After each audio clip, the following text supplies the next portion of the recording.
ఆ మాట ఎవరిది? దేవుడిదండి. పరలోకంలో ఉన్న కన్న తండ్రిది. ప్రపంచం దేవుడి మాట వలన నిర్మాణం అయ్యేయంటే ఒక అమెరికా ఉండేవ్వండి, ఒక ఇరాక్లో ఉండేవ్వండి, ఒక పాకిస్తాన్ ఉండేవ్వండి, ఏ దేశమైనా భూమి మీద ఉన్న ఏ దేశమైనా ఎవరి మాట వలన నిర్మాణం అయ్యేయండి?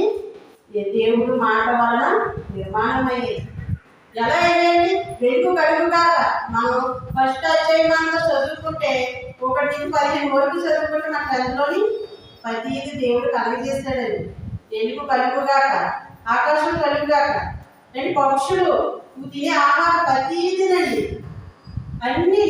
అంటే అది దేవుడి యొక్క మాట వలన ప్రతిది కలిగాయండి. ఆ శబ్దం ఎవరు తెలుసండి? దేవుడిదండి. అది శాస్త్రవేత్త ఎక్కడ దాకా వెళ్ళి ఆగిపోయారు? ఒక శబ్దం. ఇది ఒక బిగ్ బ్యాంగ్. బిగ్ బ్యాంగ్ అనగా ఒక శబ్దం. శబ్దం వరకు వెళ్ళిపోయి శాస్త్రవేత్తలోని ఆగిపోయాడు. మరి ఈ శబ్దం నేను మాట్లాడుతున్నాను కదా, మీకు సౌండ్ వస్తుందా? ఆ శబ్దం, ఆ మాట ఎవరిది? పరలోకంలో ఉన్న కన్న తండ్రిది ఆ మాట. శాస్త్రవేత్తలు అక్కదాకా వెళ్ళిపోయాడు. మరి ఇంకా వెళ్ళదే ఆ మాట ఎవరిది? ఆ శబ్దం ఎవరిది అన్నది శాస్త్రవేత్తలు అన్నది కనుగొన్నారా? లేదండి. మరి బైబిల్ని కాపీ కొడుతున్నారు, వాళ్ళకి తెలుసు, కానీ లోకానికి తెలియజేయకూడదు. దేవుడి యొక్క గొప్పతనాన్ని తెలియజేయకూడదు అనేది వాళ్ళు దేవుడు అన్న మాట మాత్రం అనరండి. వాళ్ళు దేవుడు అంటే ఒప్పుకోరు. నాస్తికులు అన్నట్టు అప్పుడు దేవుడు ఎక్కడో, మరి దేవుడి యొక్క అడ్రస్ చెప్పాలంటే మనం ఎన్ని వచ్చినా చదవాలండి అండి. మరి మనుషుల యొక్క నిర్మాణం, మనిషి ఇప్పుడు పుట్టాలి అన్నది ఏంటి? దివ్య పలానా రోజు పుట్టాలని నేను అనుకున్నానండి, పలానా రోజు నా గర్భంలో ఉండాలని నేను అనుకున్నానండి, పలానా రోజు నా పిల్లలు పుడతారని నేను అనుకున్నానా? అనుకోలేదండి. అది దేవుడి చిత్తం అండి.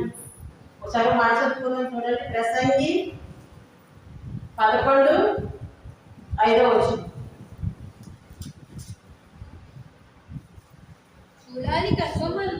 సూలాలి గర్భమందు ఎముకలు ఏ రీతిగా ఎదుగునది, సోలాలి గర్భంలో ఎముకలు ఏ రీతిగా ఎదుగునని నీకు తెలియదు. గాలి ఏ త్రోవను వచ్చునో నువ్వు ఎరగవు. అలాగనే సమస్తమును జరిగించు దేవుని క్రియలను నువ్వు ఎరగవు. దేవుడు చెప్పేశాడు. గాలి ఎక్కడి నుంచి వస్తుందో మనుషులు తెలుసండి. ఏ పక్క నుంచి గాలి వస్తుందో అన్నది మనుషులు తెలియదు. సోలాలి గర్భంలో ఎముకలు ఏ రీతిగా ఎదిగినా తెలియదండి. మనం ఏమైనా చర్చలు పెట్టామండి మన గర్భంలోని పన్నెండు మనం చేయగలిగామా? ముక్కు, నోరు, చేతులు, అవయవాలు, ఎంత విలువైన అవయవాలు దేవుడు పెట్టాడండి తల్లి గర్భంలో. సోలాలి గర్భంలో ఎముకలు ఏ రీతిగా ఎదిగినా నీకు తెలియదు అంటున్నాడండి దేవుడు.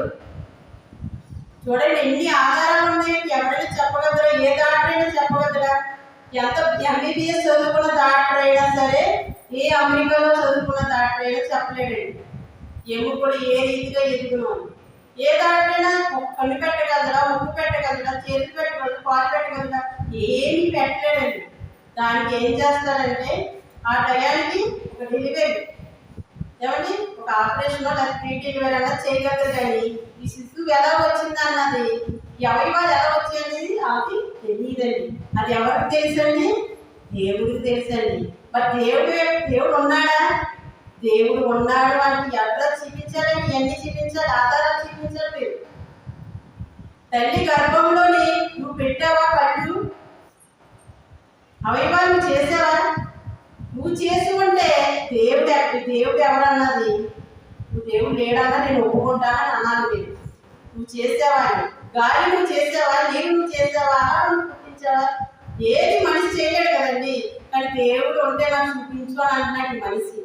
మరి దేవుడు ఉంటే చూపించాలని మరి బైబిల్లో ఉన్నాయి చూపించాలి కదండి. మనం ఎన్నో ఆధారాలు దేవుడు పెట్టాడండి. ఇంకోటి చూద్దాం చూడండి.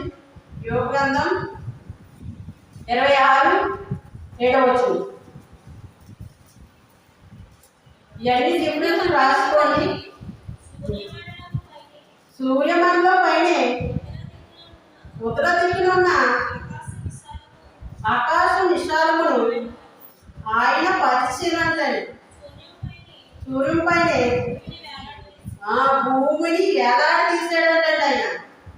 అంటే భూమిని ఏం చేశాడంటే అండి, మన గాలిలో ఒక చిన్ని రాయి నిలబెట్టగలమండి. చిన్ని రాయి కాదండి, చిన్న మన తెలుగుండే గ్లాస్ కూడా మనం నిలబెట్టలేము. కానీ ఆయన ఎలాగ నిలబెట్టాడంటే శూన్య మండలంలోనే భూమిని వేలాడ తీసాడంటండి. వాటి కింద మేఘములు చిరిగిపోకుండా ఆయన మేఘములని నీరులు గట్టించును బంధించును. శూన్యంలోని వేలాడదీశాడండి. ఈ యొక్క ఆకాశం, ఈ భూమిని ఏం చేస్తుందంటే ఆకాశంలోని ఒక వేలాడదీశాడండి. అది ఎవరి వల్లైనా ఆగగలుగుతండి? ఏ శాస్త్రవేత్త అయినా చేయగలిగా? కనిపెట్టారండి. ఎలా కనిపెట్టారు? బైబిల్ని పరిశోధన చేశారండి వాళ్ళు. భూమి ఎన్ని గంటలకి తిరుగుద్ది అనేది ఎందులో నుంచి పరిశీలన చేశాడండి? ఒక బైబిల్ అండి. ఈరోజు మహనీయులు అంటున్నాం కదండి, మహనీయులకి మార్గదర్శి ఏదండి? బైబిల్. ఈరోజు మహనీయులకే మార్గదర్శి అయింది బైబిల్ అండి. ఇది ఒక మతము కాదు, మహాజ్ఞాన గ్రంథం. ఇక ఆధారాలు ఏంటి? పరలోకానికి వెళ్ళడానికి ఆధారాలు.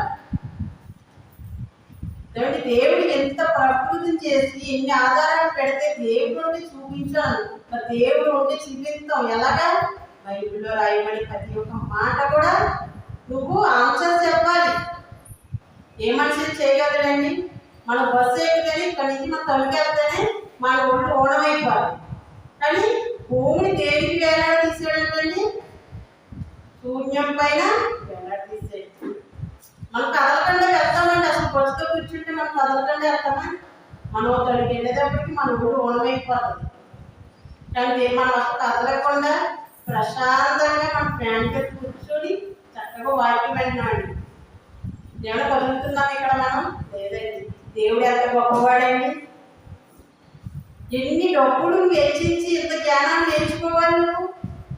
ఏంటి పిల్లలు పాఠ్య పుస్తకాలు ఇవే ఉంటాయండి, ప్రకృతి గురించి ఉంటాయి. కానీ ఎంత డబ్బు వెచ్చించి మనం ఫీజులు కడుతున్నామండి. ఎక్కడికో వెళ్ళి ఏదో జ్ఞానాన్ని నేర్చుకోవాలని మనుషులు అనుకుంటున్నారు. కానీ 66 పుస్తకాలు నీ దగ్గరే ఉన్నాయి. మహాజ్ఞానం ఉంది. దేవుడు రాయించలేదు ఏది లేదండి, సమస్తము రాయించేసాడండి. ఇవి అంటెక్ చదవట్లేదు, బీటెక్ చదవట్లేదు. అంతకన్నా మహాజ్ఞానం బయటనే చెప్పారు కదండి. నువ్వు అక్కడికి వెళ్ళినా ఈ ప్రకృతి పరిశోధన కోసమే చెప్తాడు. మరి అటువంటి జ్ఞానం దేవుడు ఎక్కడ పెట్టాడు? మన చదువు ఎలా ఉండాలని దేవుడికి ఉపయోగపడేలా ఉండాలి. కానీ నేను సొంతంగా కనుగొన్నాను అని దేవుడు లేడని చెప్పకూడదు. ఈరోజు ఎలా అయిపోయిందండి? నా సొంత ప్రయోగాలు అనే కదండి దేవుడు లేడని చెప్తున్నారు. ఎవరైనా సరే దేవుడు ఉన్నారని ఒప్పుకోవాలండి. దేవుడు ఎవరు అంటే దేవుడు చేసిన ఆధారాలు మనం చూపించాలి. ఎప్పుడు రాష్ట్రం వెళ్దాం? యోగ గంధం చదువు. యోగ 9:6. యోగ గంధం 9:6. భూమిని తన స్థలము నుండి కదిలించువాడు ఆయనే. దాని స్తంభములు అదర చేయవాడు ఆయనే. ఏమండి? భూమిని కదిలించేవాడు ఎవరండి? దేవుడండి. భూమిని ఎవరైనా కదిలించగలరండి? పట్టుకున్న ఇల్లునైతే పడగొట్టేయగలము, కానీ భూమిని కదిలించగలమా? మా దేవుడు ఎక్కడ ఉన్నాడో తెలుసా అని చెప్పాలండి. మా దేవుడు ఎవరన్నారో తెలుసా? నువ్వు భూమిని కదిలించు. నువ్వు కదిలించగలవా? కానీ నా దేవుడు కదిలించగలడు. ఆధారాలు దొరుకుతున్నాయి నిందితో. దేవుడు ఎవరు అంటే ఆధారాలు చూపించండి. ఎవరైనా భూమిని కదిలించగలరా? దాని స్తంభములు ఏమండి ఆదర చేయగలరా? చేయలేదండి. అది ఎవరి వల్ల అవ్వదండి. అది ఈరోజు భూకంపాలు ఎందుకు వస్తున్నాయండి? మనుషులు చేస్తున్నారా భూకంపాలు అన్నది? పాపం ఎక్కడైతే నిండిపోతున్నారు భూకంపం అన్నది వస్తుందండి. మరి భూకంపం ఎవరు పొందుతున్నారు? పాపం నిండిపోతుందండి. ఇతర దేశాలు ఎందుకు భూకంపాలు వస్తున్నాయండి? వాళ్ళకి చెల్లి అక్క ఏమీ ఉండవండి. ఏంటి కట్టు పుట్టిన పిల్లల్ని ఏం చేస్తారు వాళ్ళు? వండుకుని తింటారండి. వాళ్ళు మనిషి ఆహారం కూడా ఏం చేస్తున్నారు? వండుకుని తింటున్నారండి. మరి దేవుడు కలిగించిన పిల్లల్ని వాళ్ళ తింటే దేవుడు ఊరుకుంటాడండి? మరి వాళ్ళు చదివేవద్దా? చదివేది కదండి. దేవుడు కలగజేసిన పిల్లలు చంపేస్తే ఎవరిని నువ్వెట్టావా? అవయవాన్ని మీరు చేయగలిగావా? ప్రాణం పెట్టావా? రక్తం ఇచ్చావా? ఏం చేసావని మరి వండుకుని పిల్లలు తినేస్తున్నారంటే ఇతర దేశాల్లోని పాపం నిండిపోయిందండి. మరి అలాంటి చోట్ల భూకంపం రావద్దండి, వస్తుందండి. దేవుడు చేసింది ఏదైనా న్యాయమే, దానికి మనం అట్టేయకూడదు. ఇంకో మాట చూసుకోండి, ఇవన్నీ రాసుకోండి. దేవుడు ఎవరంటే మీరు ఆధారాలు చూపించాలి. ఇలా ఈ లక్షణాలన్నీ మీరు చేయగలిగితే దేవుడు లేడని నేను ఒప్పుకుంటానని మీరు అనాలి. కీర్తన రాసిన గ్రంథం, కీర్తనలు 74:16-17. పగలు నీదే, రాత్రి నీదే. పగలు నీదే, రాత్రి నీదే. సూర్య చంద్రులను నీవే నిర్మించితివి. సూర్య చంద్రులను నువ్వే నిర్మించితివి. భూమికి సరిహద్దులను నియమించిన వాడవు నీవే. వేసవి కాలము, చలికాలము నీవే కలుగజేసితివి. నీవే కలగజేసితివి. అంటే ఆధారాలు దొరుకుతున్నాయండి మనకి బైబిల్లోని. ఎన్ని ఆధారాలు ఉన్నాయండి. పగలేంటి? చలికాలం చేసేది నువ్వే, యాసకాలం చేసేది నువ్వే. ఒక రాత్రి పగలు, ఇది ఎవరి వల్ల అవ్వదండి. దేవుడు ఉన్నాడు అనే 66 పుస్తకంలో ఉన్న మాటలు మీరు తెలియజేయండి. ఎంత ఆధారాలు దేవుడు బైబిల్లో పెడితే దేవుడు ఎక్కడ ఉన్నాడు, దేవుడికి చూపించు అని ఈరోజు మనిషి మాట్లాడే ప్రతి ఓడి నోరు మోయించాలి. నువ్వు రాత్రి చేయగలవా? పగలు చేయగలవా? యాసకాలం చేయగలవా? శీతాకాలం చేయగలవా? వర్షాకాలం చేయగలవా? ఏ కాలం నువ్వు చెయ్యలేవు. నా దేవుడు ఎక్కడ ఉన్నాడు తెలుసా? పరలోకంలో ఉన్నాడు. మీరు చెప్పాలి. ఈ ఎగ్జామ్స్ చక్కగా నేర్చుకోండి. ఎన్నో మాటలు ఉన్నాయండి. వారం ఒక పాఠం అన్నది మీకు అర్థమయ్యేలాగా తెలియజేస్తాను. నా దేవుడు ఎక్కడ ఉన్నాడు తెలుసా? మన కోసం కష్టపడి పరలోకంలో ఉన్నాడు. నువ్వు వస్తావని ఎదురు చూస్తున్నాడు. దేవుడు ఎన్నో ఆధారాలు బైబిల్లో పెట్టాడండి. ఇంకా చూసుకుందాం, చాలా ఉన్నాయండి. మరి డిఫరెన్స్లన్నీ రాసుకోండి. అందులో ఒక 6 డిఫరెన్స్లను తీసుకొని మీరు మళ్ళీ వచ్చే వారానికి ఆ పాఠం చెప్పాలి. యోగ గ్రంథం 25వ వచనం, 25వ అధ్యాయం 5వ వచనం. ఆయన దృష్టికి చంద్రుడు కాంతి గలవాడు కాడు. ఆయన దృష్టికి చంద్రుడు కాంతి గలవాడు కాడు. నక్షత్రములు పవిత్రమైనవి కాదు. ఏమండి?